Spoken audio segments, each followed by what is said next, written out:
Monsieur Mariani.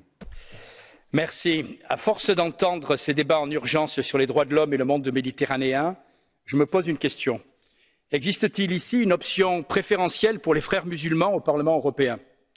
Nous sommes en droit de nous poser la question, vu les déclarations aujourd'hui de l'UE et des associations dites de défense des droits de l'homme au sujet de la Tunisie, comme ce fut d'ailleurs le cas hier avec l'Égypte. Quand ce pays était dirigé par les frères musulmans d'Ennahda, sous perfusion d'argent occidental, nous ne trouvions rien à redire. Heureusement, le peuple tunisien a été plus courageux et a dit stop à la régression de ses mœurs et de ses finances. Le président Saïed est arrivé. Il est arrivé avec un soutien populaire extrêmement important.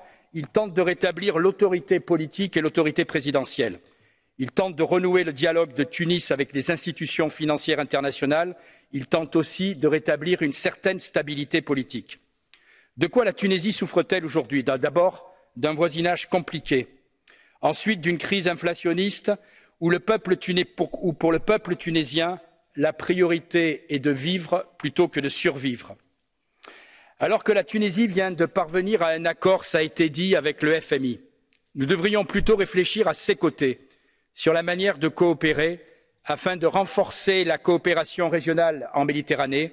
C'est notre intérêt au plan migratoire, c'est notre intérêt au plan sécuritaire, c'est notre intérêt au plan géopolitique, tant les liens culturels avec ce pays sont forts. Nous avons besoin d'un Maghreb fort, capable d'offrir des opportunités économiques à ses enfants, de lutter contre les islamistes et de participer à l'équilibre de toute cette région de l'Afrique. Depuis 2019, le président Saïed essaye de renforcer l'État, condition essentielle pour que la Tunisie retrouve son envergure régionale et internationale. Et je ne pense pas que multiplier les ingérences pour le contraindre à suivre certaines recettes qui ont systématiquement échoué depuis 2011 soit une bonne chose. Chers collègues, pour vous, la Tunisie est en face de l'Europe. Pour nous, elle est avec l'Europe, dans un intérêt partagé pour notre bien commun, la Méditerranée.